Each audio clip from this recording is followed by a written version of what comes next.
This is a super interesting topic. I've been waiting for this talk for quite a while, and I'm so glad that tonight is the night. Thank you everyone for joining. Just a couple of housekeeping things. If you wouldn't mind keeping yourselves on mute if you're not going to say something, and also request that if you have any questions or comments, you can either type them in the chat, or if you want to say them out loud, we'll have some time at the end to actually address questions. But there's a lot of material and a lot of interesting things Adella has to say, so I want to make sure that she has enough time to say what she wants to say before we start having discussion and questions. All right, so let's get started here. So, Adella Lin-Kravitz is the mother of an 18-year-old son with autism. She has been an active parent advocate for individuals with autism, especially teens and young adults. Her advocacy efforts focus on community inclusion, vocational training, disability employment, and the development of community-based options for the disabled. She serves as a member on the Employment and Meaningful Activities and Children's Services Committees of the New York State Office for People with Developmental Disabilities, OPWDD, Developmental Disabilities Advisory Council, DDAC. So most importantly for today, Dr. Lin-Kravitz is a co-founder of Project Ready, and we'll put a link in the description when the video comes out, and I'll also put a link in the chat. This is a community-based nonprofit organization dedicated to advocacy, parent education, transition services, vocational training, and independent life skills training for individuals with developmental disabilities. Needless to say, she's very passionate about dedicating her time and skills to supporting individuals with developmental disabilities, particularly by improving services offered by public support systems and community organizations.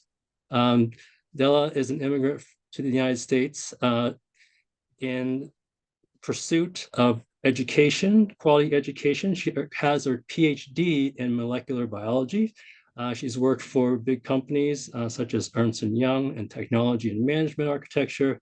And beyond all these great things she's done, she also enjoys running marathons and endurance sports. So without further ado, Adele, I'm going to hand it off to you. Thank you. And thank you, Dr. Ju. Thank you for inviting me. And then thank you for, allowing us to use Casey as a platform to share, share our experience with all of you. I really appreciate that opportunity. Because you already did the introduction, so since I'm going to talk about a lot of intersectionality, I wanted to just to share that this is the experience. This is a living experience sharing. Because as an immigrant myself, and as a mother of an 18-year-old son with autism, with the 16 years of journey, a special journey, and also as a co-founder of a community-based organization, Project Ready. So we have about 300 families with a similar profile. We are Asian immigrant disability community. So a lot of barriers, intersectionalities that we're talking about is not just coming from myself. It's coming from the entire the Asian immigrant disability community. Let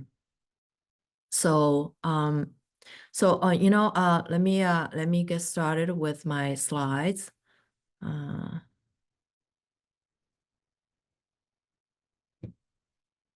Okay, can everyone see my slide?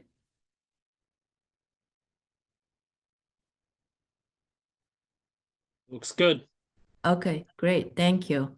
Thank you. So, so first I wanted to talk, a little bit about the intersectionality. Just want to make sure that, people who are not familiar with the term will understand the context of the concept.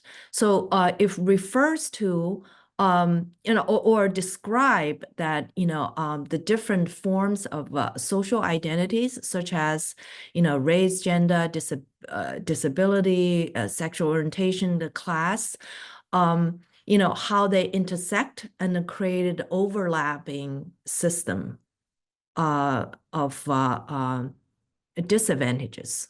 Like, in our situation, like, for example, immigrant with the disability, may face the combination of challenges that's, related to immigration status, the disability, stigma, the culture and the language barrier, which are usually not fully understood by looking at each factor separately. So, basically intersectionality is considered a more of a, like 1 + 1 more than 2, right?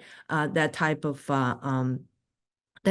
effect, because the multiple challenges that or interconnected layer of challenges from these two different social categories that definitely created a unique experience of disadvantage. So the other thing I wanted to, when I was talking about when I was talking to Dr. Zhu with this concept, we also talk about this sharing this our living experience and our challenges, right? And then this intersectionality. It's not it's more than just a pair of crying eyes, right? And we wanted to share our life living experience. We wanted to look for understanding. We more importantly, we wanted to advocate for support and to promote the inclusiveness, right? And then build the allyship and build the solidarity. So I wanted to say that because when I'm going to go through maybe 1, 2, 3, maybe 6 different layers of the different barriers, I'm going to keep going back to this point I'm trying to make, is because of this experience, and we wanted to to build a more of inclusivity, in our society, in our community, for for the better future of our of our children, for our world. So the next, oops. Yeah, so the first the challenges or the barriers I wanted to talk about is the language barrier. So the language issue is so old, but also so new. When I said it's so old, it's because it's been known, has been talked about for a long time. And when I say new, is you can still hear about it very often. You hear people who experience the language barrier. It's still it's a pretty tough problem to get over. And as of this day, I know we have from many different aspects, from the public support, from the community-based organization, from the private sector. There are a lot of work have been done, but still, you look at the reality is that the resources and the support and then the services our disability community has been receiving are directly proportional to the language skills. it's astonishing still. We have made a lot of progresses, right, in terms of legally, like for example, in New York, the we have an office direct under the Governor Hochul. It's called OPWDD, Office of People with Developmental Disabilities. So we have a legal requirement for them to present translations for written documents, and such as the individual, education program, your life plans, a lot of informational flyers. But the problem is we as immigrants, and we still experience a lot of language challenges. Like for example, actually the most of the experience now we experience is mostly like a day-to-day communication. For example, you could be getting a voicemail, right, from your child's teacher, and you could get a written note, like a feedback, how your child is doing from a therapist. And you get like an informational flyer from your child's the backpack. And then try to answer a question if you have a concern about how the progress is, or ask a question in the meeting. So language barrier still has a lot of limitations on what kind of support you can achieve, and then how fluently you can communicate it to the service provider. And then more importantly, searching for a lot of times, like for example, my son, he's 18, and we wanted to look for the opportunity for his vocational training. We wanted to look at what is out there, and all these things. I still have a lot of struggle in finding the information and pushing for the changes. And maybe trying to communicate with the school officials. And I also find it as very, very difficult, even though my English is okay, but I did not speak okay English for a long time.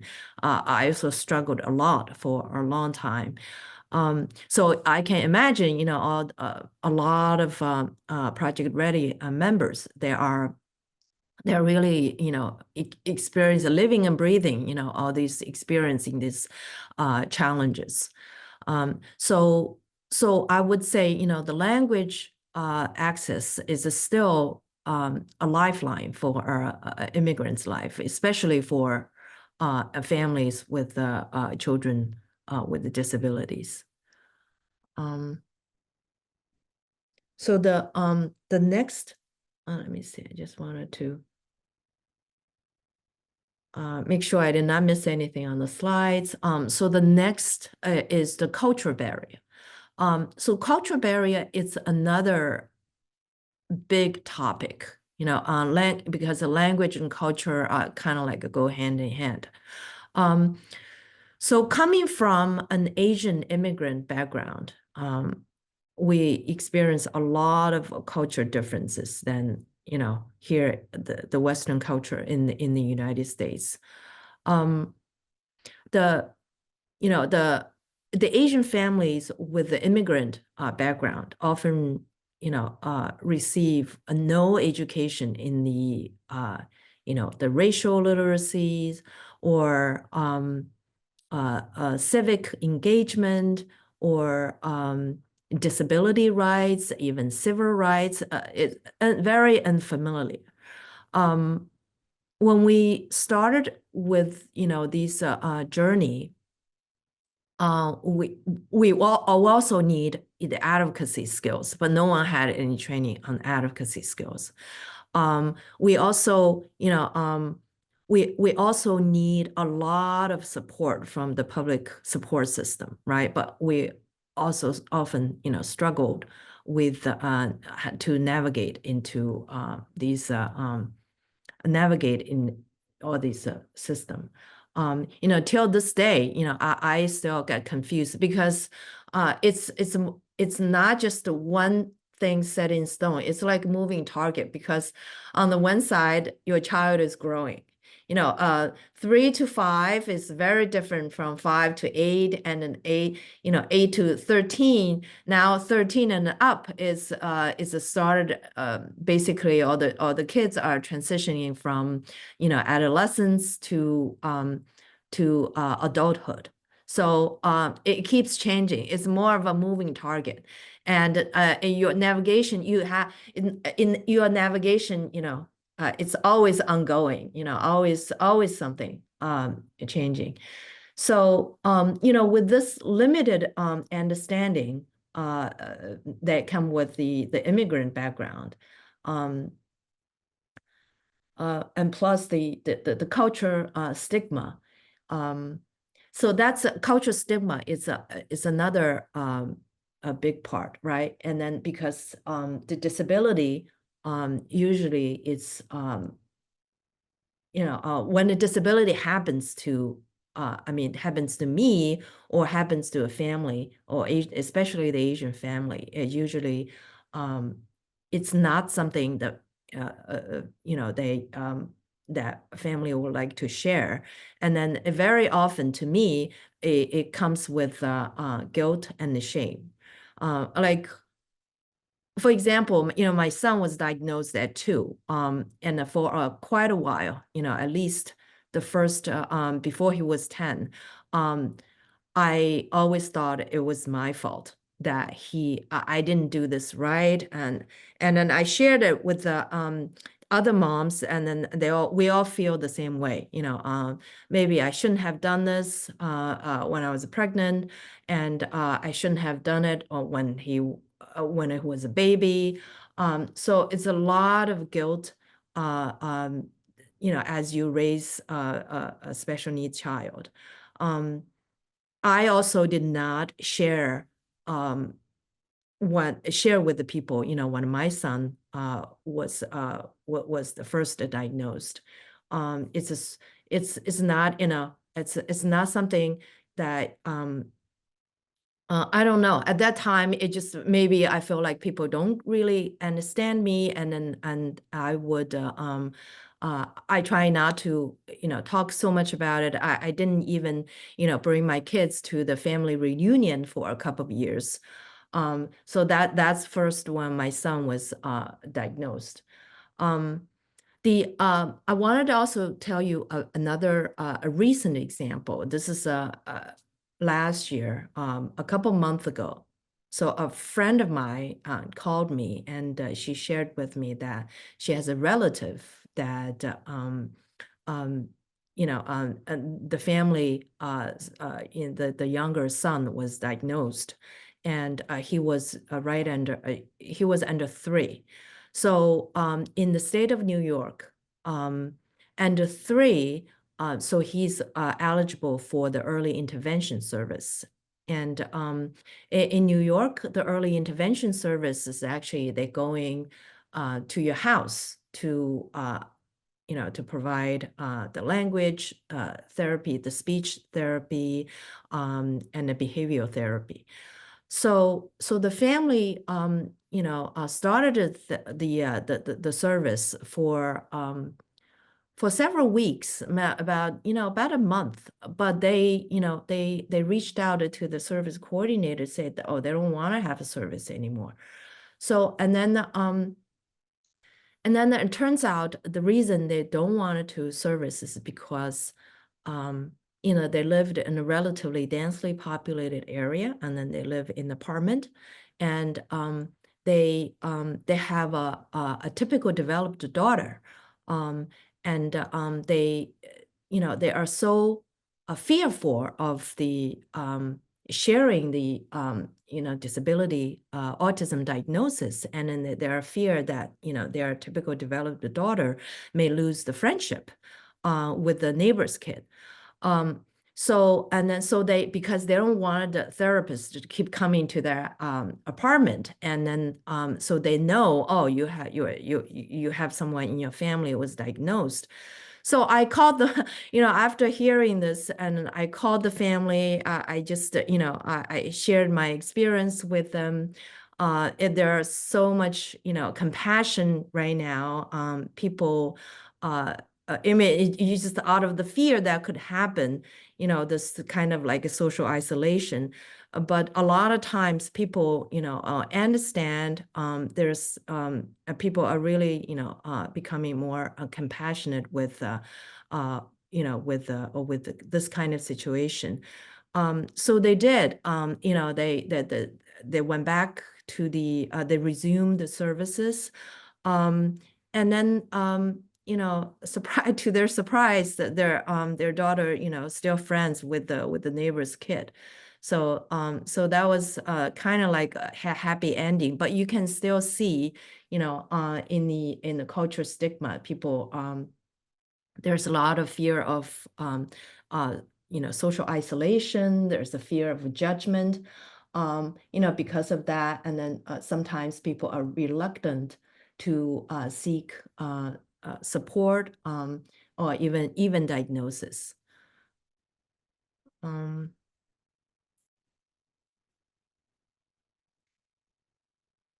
And the next part of the challenges I listed on this slide is it's also part of the culture barrier, because the Asian culture, it's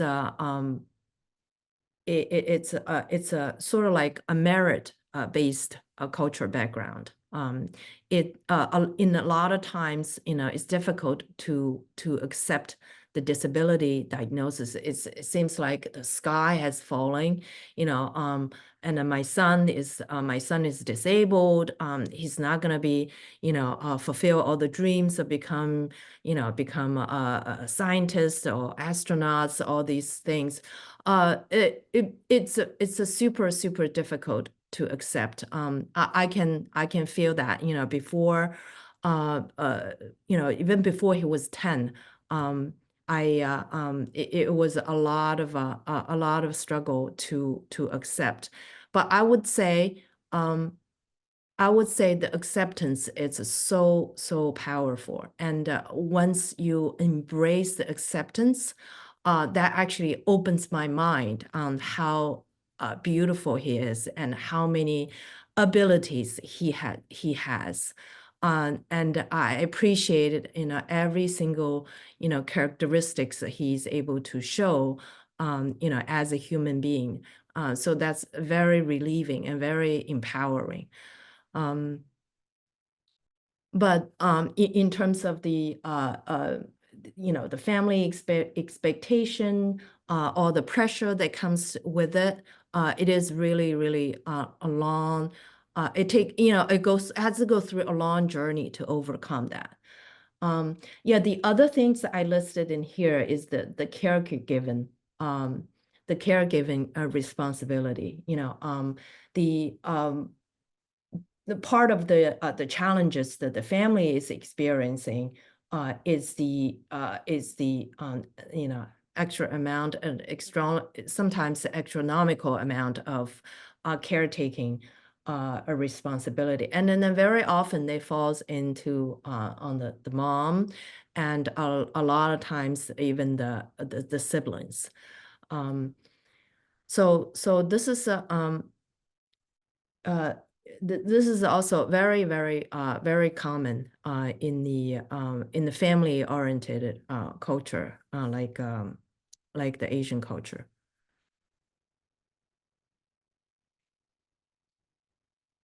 The socio-economical disparity.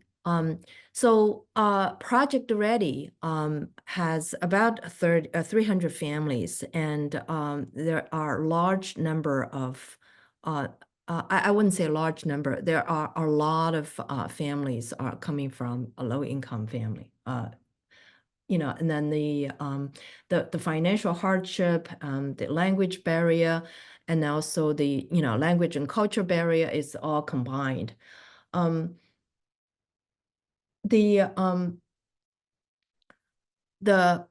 other challenges I wanted to talk about is the employment challenges that's amongst the people with developmental disabilities. So when they become adult, in the employment opportunity is disproportionately lower than the people who without the disability, and also in the Asian community, that compared to the general disability community is also much lower. So the numbers are in the about 85% of the people over age of 18, when they age out of the school, or maybe 21, when they age out of the school, enter the workforce, they are they're very difficult to find a job. And then about 85, almost 85% are employed, compared to which is 4 times higher than the average employment rate. So that is the unemployment rate for all the people with the disabilities. But then in the Asian community, there's no number, but I mean no statistics, but from what you see anecdotally, I think it's much lower than the average disability rate of disability rate. That's what I want to say. And then that's why one of the mission of a Project Ready is to besides to help the children to transition at the transition age, to go through the transition age vocational training, is to try to find opportunities, the employment opportunities in the training opportunity.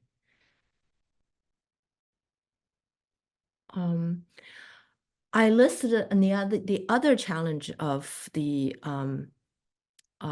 anti-Asian hate.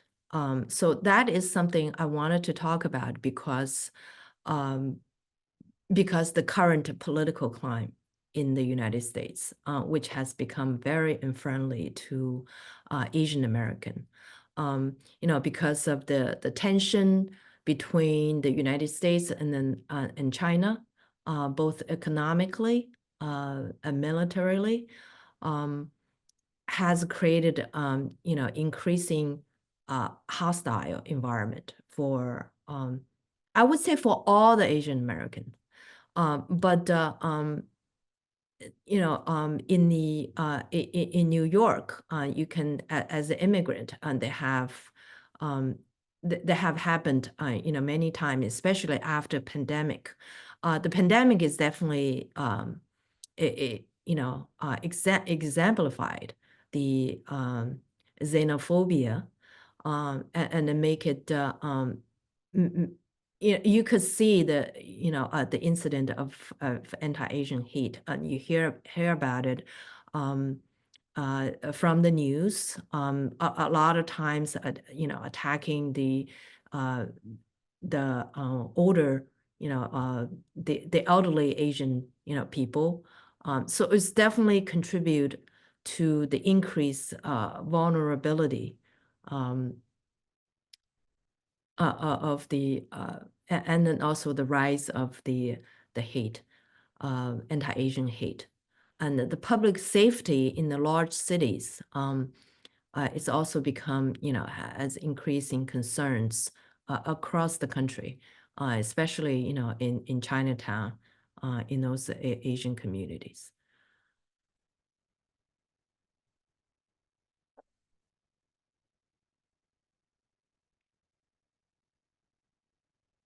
So yeah, I have I have basically listed this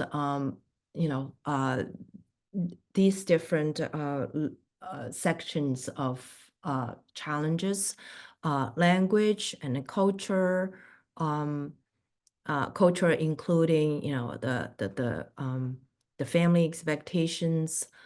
We also have socio-economical and as well as the political climate has caused the increased hostile environment to the Asian community, especially the Asian immigrant community.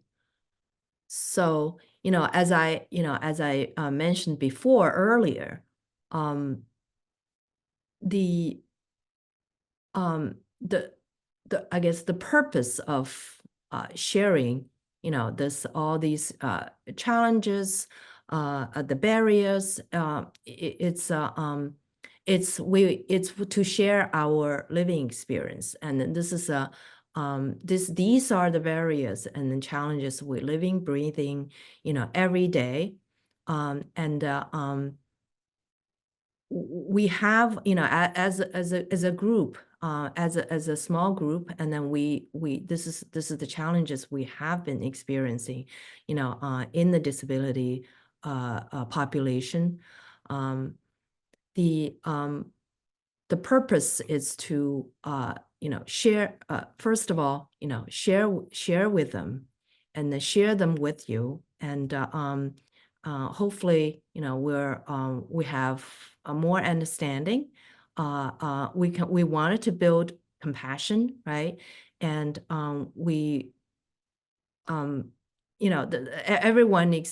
everyone has certain challenges, and it just because our living experience is unique, and then and we wanted the compassion is for everyone understand each other, and at the same time want to advocate for support and support to advocate also the services that we could we could be more customized to our culture, and we can also become a lot of services can to become more customized and culturally sensitive. We wanted to help to improve the inclusiveness, to build the solidarity, the collaborations between different communities. Some of the the barriers that I was talking about earlier, it's not just unique to Asian culture, right? And then the Asian culture could be, sometimes could be even more, severe in certain aspect. But some of the stigmas, the culture barrier, especially the language barrier, is shared by, all the immigrants. They're shared by all the people who has a disabled family member. So that will, from that sense, building a solidarity, it's it will be great help, because we can collaborate across different community. We also can help each other. Basically have a stronger voice, and we have we can advocate. We have stronger advocacy, stronger voice, and then we can make the services and support to offer to us more of a culturally sensitive, is much more suitable to each culture, right? And then to Asian culture, to Hispanic culture, and to some culture that's suitable to your community. So this community collaboration is also you know, one of the reasons that we each need to share. If we don't share, we don't, you know, we don't know. So the first thing is we all talk about it, and then we make it known to each other, and then we can find, oh, okay, we can sort of like, you know, give each other a hug. So we all experience, it turns out we all experience the same thing, and after hug, and we all feel a little better. So, and then in the cross community, you know, collaboration will be a lot easier. So promote inclusive. It's you know, it's another purpose. And then we, so Project Ready has done a lot of work in terms of promoting, you know, inclusiveness. One of the event we did last year, which Dr. Zhu also participated, is the Able Bloom. So Able Bloom is a sort of like art exhibition that we have, and then we basically displayed about 80, you know, beautiful paintings that's produced by our children and then adults with the developmental disabilities. So these, you know, when these beautiful artwork, it was displayed, people come to see it. You know, one magic thing about art is you see it, and you know it right away. So it's a direct result, right? And then you see, oh, what an amazing painting this is, and then you know that they have ability, and they're not just you know, they are a person, they have this hidden ability, you know, and then you're not basically always focused on what the things they cannot do, and then what you're focusing on is what they think, what they the talent and what they are capable of doing. So you know, we did the Able Bloom in our public library. So in the public library is where people, you know, come and go, and then they realized, and then they started to know that, you know, these are a group of a population that you know, they do have certain, you know, they do have an incredible hidden talent that we don't normally see. On the other side is the Able Bloom is a event that we have a lot of typical developed high school students will volunteer, you know, in the event. So it was also a great opportunity for them to sort of like one-on-one interact with these people, the people with the developmental disabilities. So that definitely promoted the, you know, the compassion and in those typical developed high school students.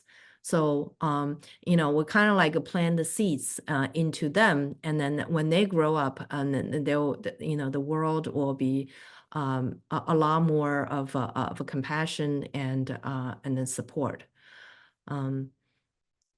So that's, you know, that's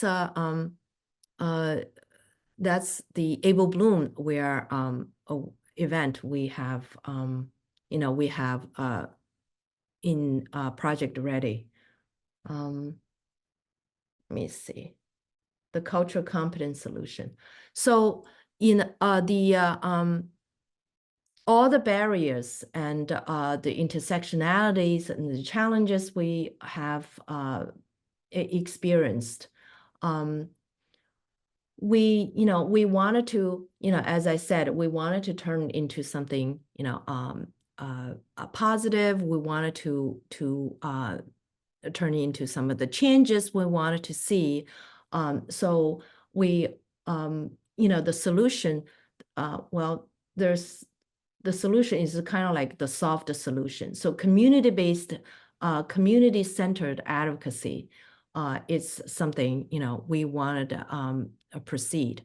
In Project Ready, we also organize a lot of, advocacy training from the parent and the family, but also as well as the self-advocacy training to the people with the developmental disability themselves.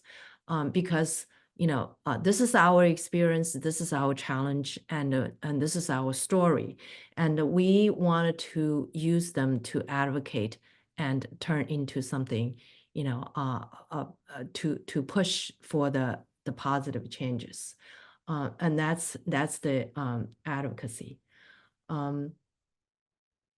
The cultural competency, that's related to the Asian immigrant background. We have um, we have the culture. We wanted to preserve part of the culture, in the community, and then all the services is much more suitable to us.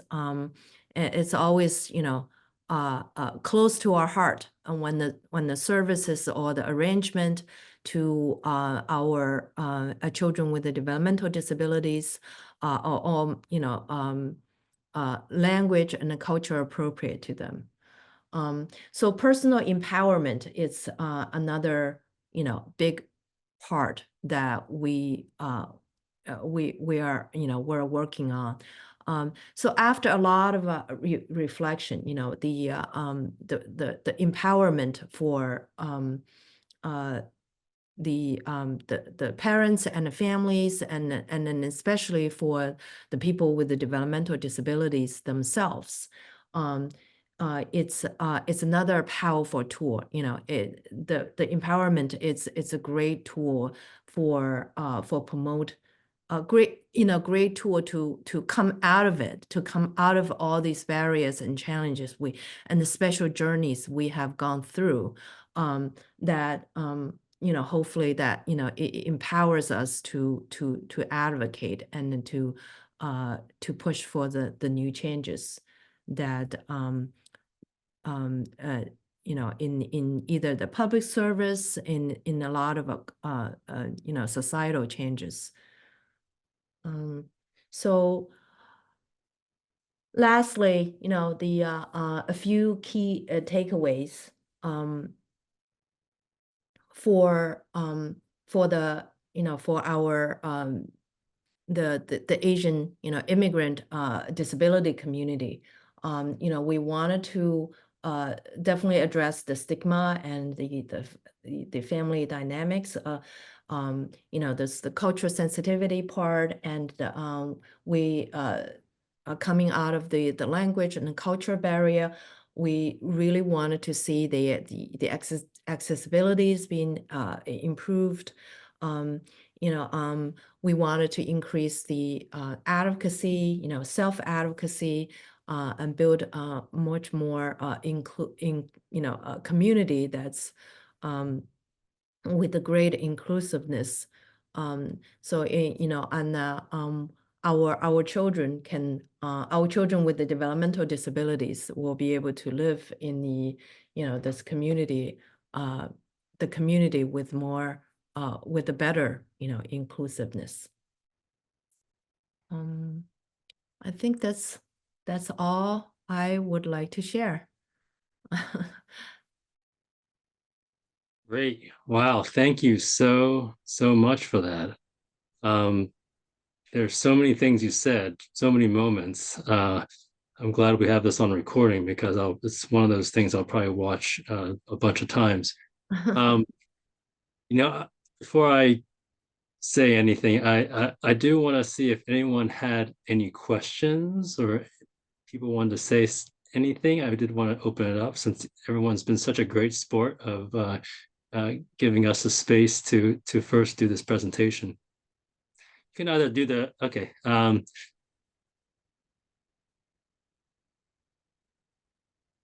All right. Hi, yes. Give me a second. Let me turn on my camera. Oh gosh. Okay. Hi, I'm a high school student, and I have an older sister who has a genetic disorder that gives her an intellectual and developmental disorder. She's 24. So I've done a lot of work in like the nonprofit or community service work that helps promote inclusive play and learn, or like activities and programs for people like my sister. So I've worked with a lot of like kids, teenagers, and adults who have disabilities like her, including those on the autism spectrum. Sorry for the really long intro, but kind of my question would be around like I completely agree that we should be trying to, advocate for these people. Like for example, we talked about like the immigrant communities, Asian communities, etc. I guess my question would kind of be like, what types of like policy level change or specific types of policies should we be trying to advocate for to make this type of accessibility and inclusivity better? Well, it's pretty much all the area. All the area we have experienced the barrier. That's we're trying to advocate for, right? So starting from the, like the language barrier that we constantly, talk to the talk to a service provider or care manager, the OPWDD officials about this culture, about the the language barrier. We we had I was in one of the the panel speakers of last month. There's a training organized, for example, is training organized by OPWDD, and they have the internal staff training. They train about 300. There are 300 agency. So their internal staff member need to have a better understanding about the language barrier that we are experiencing. And once they have a better understanding, they will be able to assist and increase the accessibility. And so is the culture portion. For example, one of our talks or some kind of important event is scheduled on the Chinese New Year or Chinese New Year's Eve. And we needed to let them know, and then this is to be, I'll just give an example. We wanted to have, to make the program much more of a culturally sensitive. And then in terms of in terms of the stigma, this is that's something more of a culturally it's a sort of like something that it's a journey you have to go through, partially personal personal journey that but we have we have some talks, and then we have a lot of is sort of like community-based event that talk about how to combat these stigma and trying to grow out of it. And the social and economical part is we were trying to do a lot of advocate for the public support system. That one of the challenges of our our family with the developmental disabilities is once I'm gone, how my child is going to do, and then how they're going to to live a life with the full potential. This is when we're talking about the employment opportunities, and then we were trying to advocate for more of employment opportunities and trainings, and try to show them that our kids can do certain things, but it just we need a different format of employment, right? And then this world, it's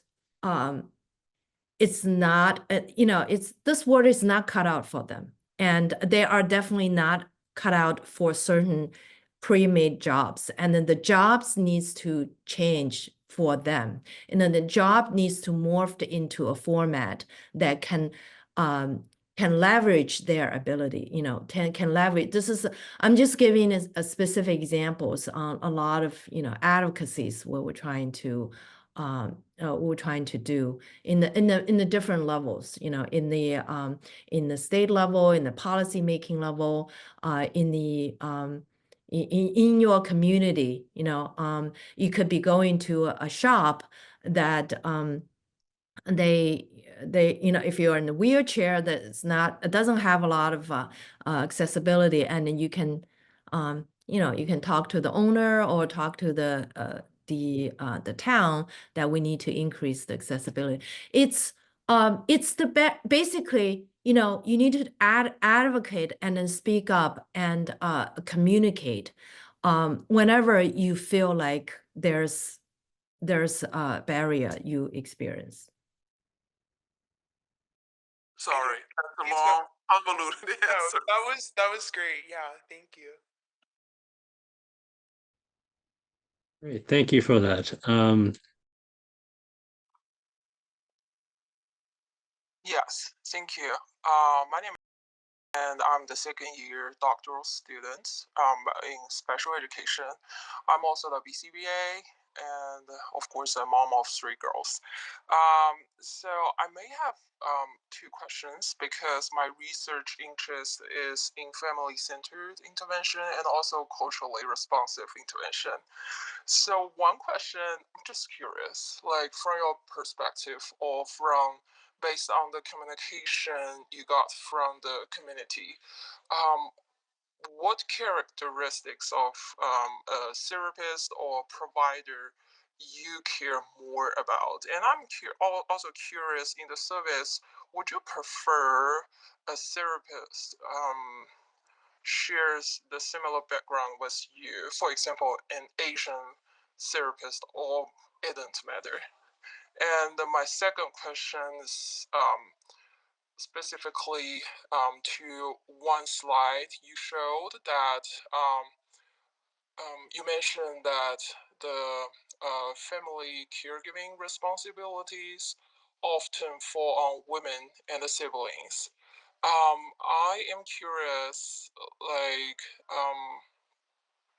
in which way you would like to see changes, or what other support you would expect to have. Thank you. Oh, sure, sure. Yeah, it's just as was asking a great question. These 2 questions are actually very good. So, I mean, I would so in terms of the therapy, different types of therapy, I would prefer, I would actually highly recommend the parents or the guardian would would use the evidence-based therapy.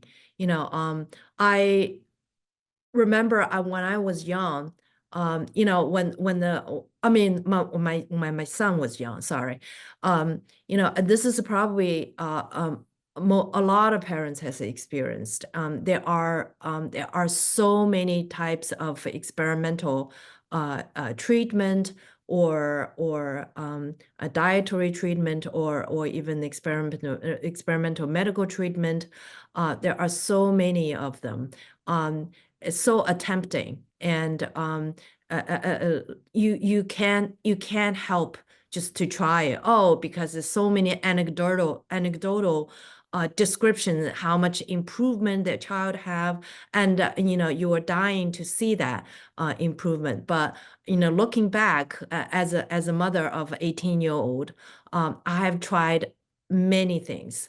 I would say the evidence-based the therapy is definitely the way to go.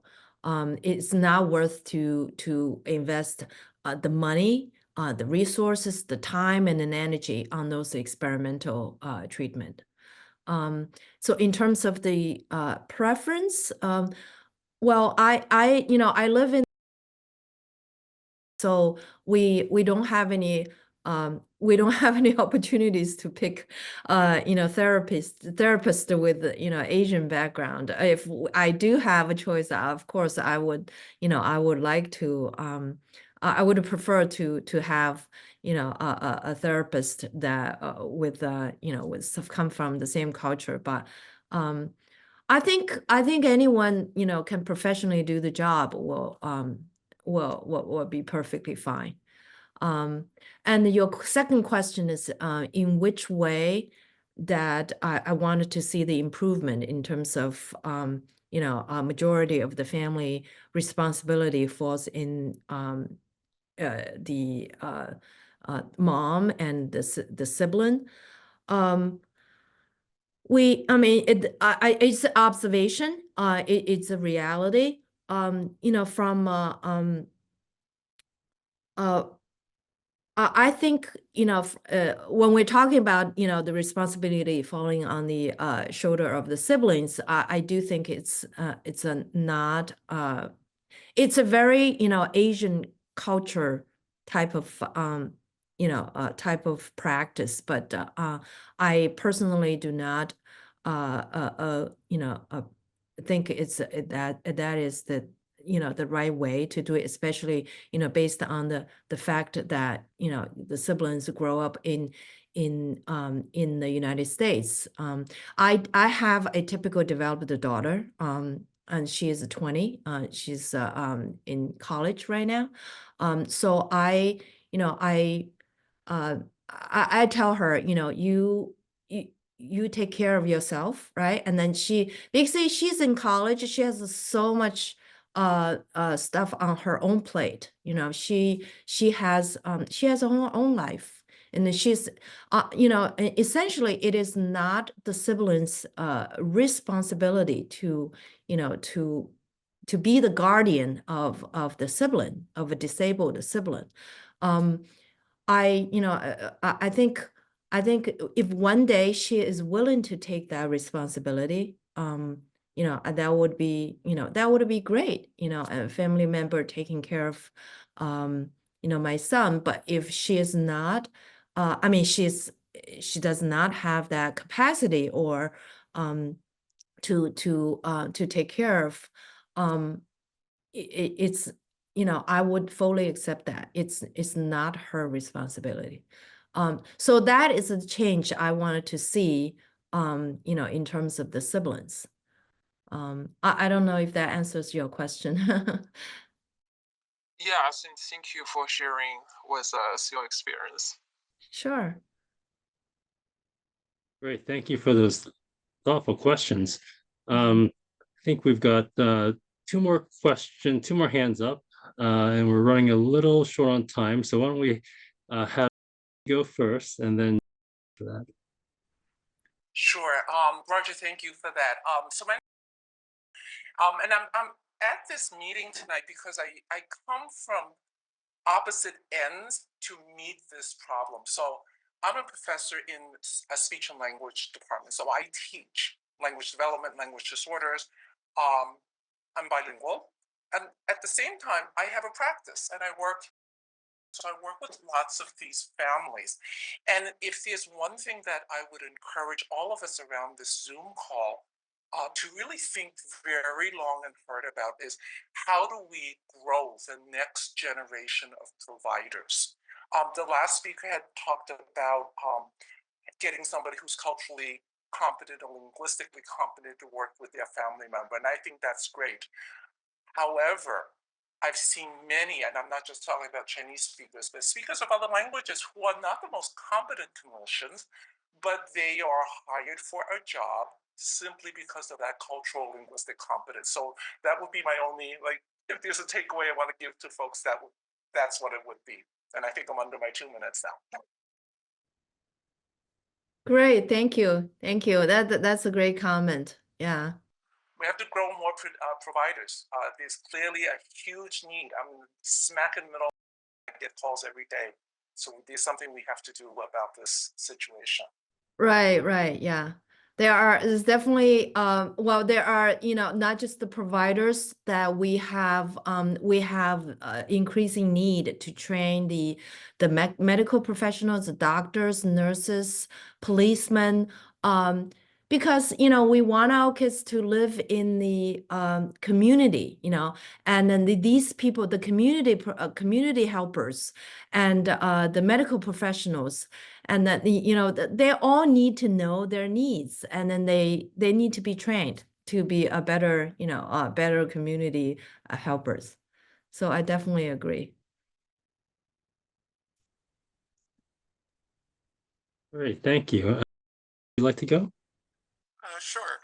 So my question is, how can we support you or cultural autism studies at Yale in raising awareness to destigmatize autism, especially for the Chinese community? Because, for example, if you look on Wikipedia, it says the parents in China think autism is contagious, right? And there's a lot of shame for the parents that they're not able to correct that.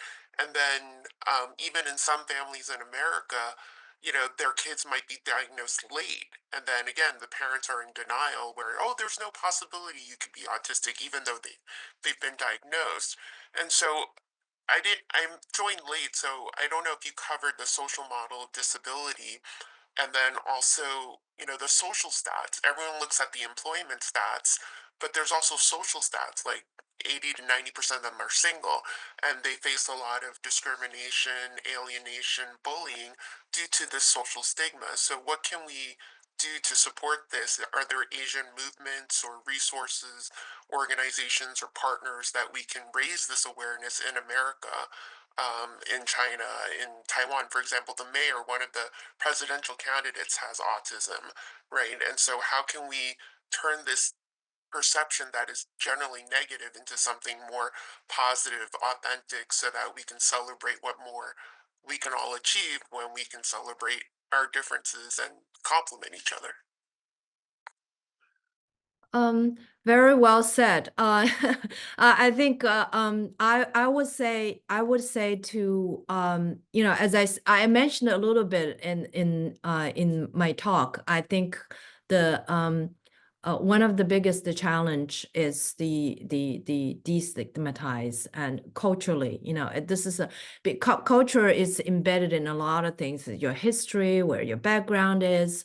And also the courage to basically self-dissecting. And only when you realize that this is something that it's not helping, it's not helpful, it's incorrect, and then you have a way of doing something new. Just like I would say advocacy is one of the is one good tool. And we have a lot of we have like meetings in within the Project Ready or in the Asian community. A lot of times we talk about things. I think communication is definitely one way, either in the form of meetings, in the form of training. These are all a great way of combat stigma. I would say just like sometimes the only way to you get rid of you fight it, the darkness is introduce to bring in the light, right? So once we introduce, when we talk about, or when we started to practice, the better way of doing things, I think it would just show that when you come out of it, when you bring the light, and then the darkness will disappear. I would, that's that's my thoughts when I hear your question. Right, and would you like to say something? Hi, Dr. Lin-Kravitz. So I'm just very curious. You shared about the cultural kind of perspective from the Chinese immigrant community on disability, especially sharing about the stigma and kind of like their upbringing in China in regards to like disability resources. So I'm just also wondering, kind of coming from kind of the stress-based perspective, what kind of cultural knowledge like have you observed? Like I know you shared about your journey of coming to acceptance, and I think that is very, very powerful. And I felt like, can you share a little bit more about your journey as, a Chinese immigrant mother coming to acceptance of your son?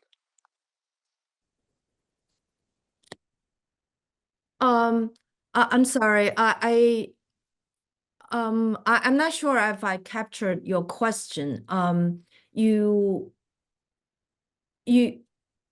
were you asking about my journey of experience the culture barrier?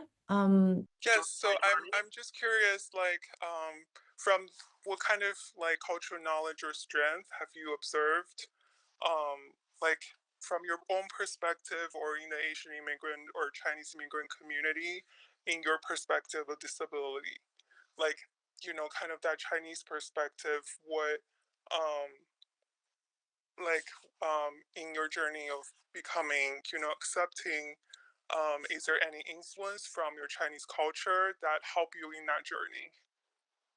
Oh, so yes, I talked about, my aha moment. It's a sort of Interestingly, that was well, I would say that's not related to the my Asian culture background. so Mm-hmm. I read a Book. I read book. The name of the book is I believe it was my son was 9 or 10. Um, it's the name of the book is coming out of the silent prison of autism. So this is a child. This is well, he's not a child. It's definitely he's an adult. Um, his name is Ido. I still remember. He lives in California. He is a nonverbal child, and if you see him, there's a video of him, interacting his everyday life, and he wears this huge, like either like an earphone, but I think it's more of seal, like protect all the noises from him, and he rocks his body. So you would not believe he has the amount of intelligence that he has inside. So the person who believes him firmly is his mother. So his mother, starting from he was very, very young, she believed that he can, he's intelligent, very intelligent inside, internally. His mother taught him it's a very, very difficult mythology. Basically, I still remember it's a piece of paper. It's a piece of paper has the 26 letters, printed on the letter, on the piece of paper. He was taught how to read the 26 letters and also numbers, and he was taught to spell. Let's say good. He would push G, and then he would push another word O and then D, and that's how he learned all the words. And then because he learned, he learned the how to spell, so he is able to communicate. This is before iPad. He's communicate, and then it's a tons of work, because you need to have a piece of paper with the 26 letters. So basically he can spell. He can make sentence based on just using pointing at different words, and but he is able to, even though he cannot speak, he can communicate with that with the word. And then this is basically a mind blowing, you know, when it's comes to unless you see it. So I read the book actually. The Edo wrote. It's called "A Silent Prisons of Autism." So he wrote the book, and by just spelling with pointing the letters, it's very, very inspiring, and it just tells you that you know, despite the you know what you see, and there's a tremendous amount of you know, hidden talent or the talent that is masked by his disability that inside. So so my you know my moment basically, I started to realize that, you know, I did not see the real person that in him. He is a person with a certain disability, but he has his, he started to show, you know, starting from 9, he started to show his characteristics. He's very, very hardworking. He's a very sweet person. He's a incredible talented with his, you know, with hands. He has a pair of amazing hands. He has dexterity. It's great. It just brings a lot of you know, a lot of change, a lot of believing in me to him. So it's not directly from, you know, Asian culture, but personally, you know, I'm Chinese. You know, I came from China. I definitely think the Chinese parents, all the Asian parents are you know, they are probably the most dedicated, you know, like you know, dedicated parents, and it has a lot of, you know, sacrifice, and brave enough to embrace, you know, the spatial journey, spatial challenges, and then they're fighters. So I definitely think these are the, you know, traits I benefited from coming from the Asian culture. Thank you so much for that. Great. Thank you, everyone. So I'm just gonna, we're like 15 minutes over, but you know, I think this could, I mean, this is just the beginning of a very long ongoing conversation. I think there's a lot of work to be done. There's a lot of things to explore, to learn about, to figure out.